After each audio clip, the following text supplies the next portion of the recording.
आजम जी, जी आपको नहीं लगता है कि अगर इन सब चीजों से बच के बूथ पे वोटरों को, जो कार्यकर्ताओं का काम होता है घर से निकाल के कि आप वोट बूथ तक जाइए, अगर ये किया जाता तो नतीजे आपके और मनमाफिक होते?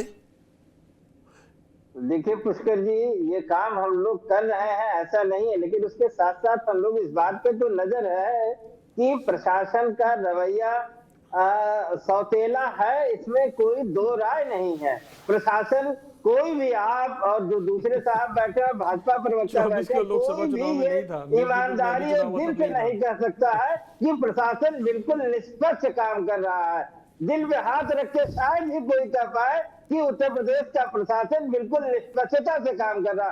हम यकीन मानिए, अगर उत्तर प्रदेश का प्रशासन निष्पक्षता से काम कर रहा होता तो समाजवादी पार्टी या समाजवादी पार्टी के राष्ट्रीय अध्यक्ष इस तरह की ट्वीट करने की जरूरत आजम नहीं जी, पड़ती। मैं ना 9 सीटों के दौरान भी चर्चा कर रहा था, फिर कराल और सीसमो कैसे जीत गए?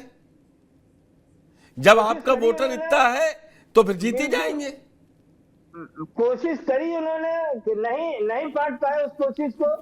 कोशिश करी, ऐसा नहीं है कि करार में कोशिश नहीं करी, सीतामढ़ी में कोशिश नहीं करी, लेकिन उस गैप को नहीं पाट पाए।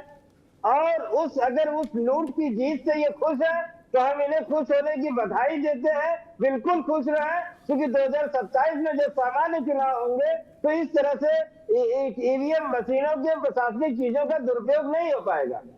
देखिए, अब आजम जी, मैं सीरीज ऑफ इवेंट्स गिना सकता हूं आप लोगों के चुनाव। 22 में हारे, बोले 5 लाख वोटों की चोरी कर ली। फिर 24 में आए तो जब आप जीत गए तब भी सदन में, मैं अखिलेश यादव की इस बात का सम्मान करता हूं, उन्होंने सदन में भी कहा कि मैं जब कभी सत्ता में समाजवादी पार्टी आएगी तो वो ईवीएम से करवाने का विश्वास रखती है। लेकिन वो जीत आपकी 9 सीटों पर गुम गई। आप वो सीटें हारे हैं। कुंदरकी, अब तो लोग कह रहे हैं कि मिल्कीपुर कुंदरकी पार्ट 2 है, क्योंकि वहां भी जो 36,000 मुसलमान हैं वो पैचेस में है, कोई एक ब्लॉक में नहीं है या एक किसी उसमें नहीं है, वो पैचेस में है, कहीं 3,000 है, कहीं पूरी 3,70,000 में। तो वहां भी मुसलमान वोट दे रहे हैं, जो बीजेपी इसका दावा कर रही है। देखिए पुष्कर जी, चुनाव प्रक्रिया पे बहुत गंभीर सवाल है।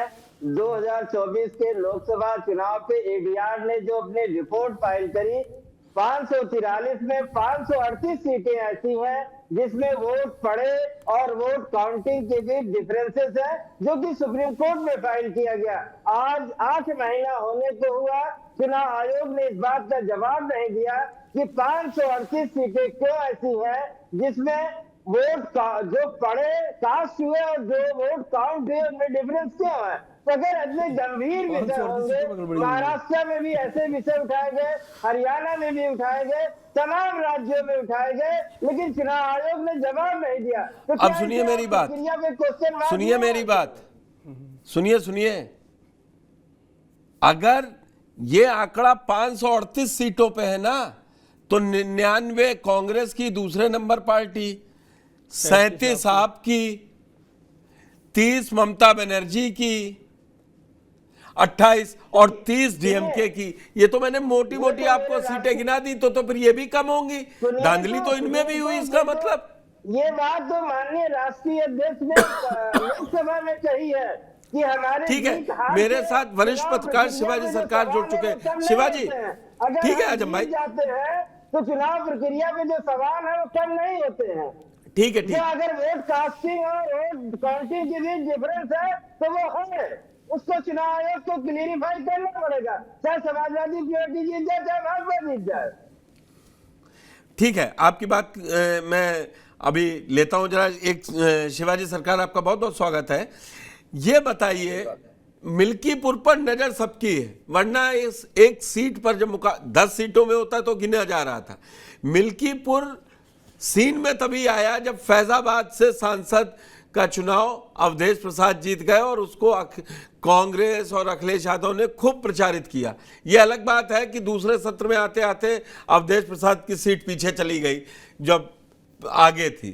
तो सियासी माइलेज लेने के लिए अवधेश प्रसाद को खूब दिखाया गया, लेकिन अभी उपचुनाव में जमीन पर जो बीजेपी ने मेहनत करी है उसका नतीजा आपको क्या लग रहा है कि वहां अभी पीडीए चलेगा, या उपचुनाव में जो पिछले 48 घंटे में समाजवादी पार्टी ने जो रुख अपनाया है, ईसी में शिकायत, पुलिस थाने के गुंडागर्दी को लेके ट्वीट बड़े नेताओं का, या हर चीज आ रहा है, तो आप क्या आकलन कर रहे हैं?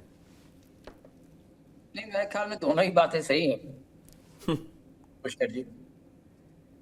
बीजेपी ने इधर बहुत जी तोड़ कोशिश की है, इसमें कोई शक नहीं। मुख्यमंत्री से लेके उप मुख्यमंत्री से लेके कोई ऐसा नहीं है जो वहां न गया हो, और हर तरह से कोशिश ये है कि क्योंकि ये एक प्रेस्टीजियस सीट है जो बीजेपी गंवा चुकी है, असेंबली लोकसभा का सीट था, और उसका खामियाजा जो है वो किसी तरह से भी पूरा करना चाहती है, इसमें कोई दो राय नहीं है। और उसके लिए उन्होंने हर हथकंडे अपनाए हैं, और उन्हीं हथकंडों में जो चीज समाजवादी पार्टी के प्रवक्ता कह रहे हैं, उन्हीं हथकंडों में वो भी है जो चीजें ये कह रहे हैं कि इलेक्शंस को सबवर्ट करने के लिए क्या क्या तरीके किए जा रहे हैं, ये भी है। तो दोनों ही महत्वपूर्ण है, ऐसा नहीं है। अगर बीजेपी को प्रॉपरली कैंपेन करके ही सारा कुछ करना है तो कोई समस्या नहीं है। यहाँ पे प्रॉब्लम यही आ रही है कि चुनाव के प्रोसेस से जो भी चुनाव से जुड़े हुए लोग हैं उनका कहीं ना कहीं विश्वास कम हो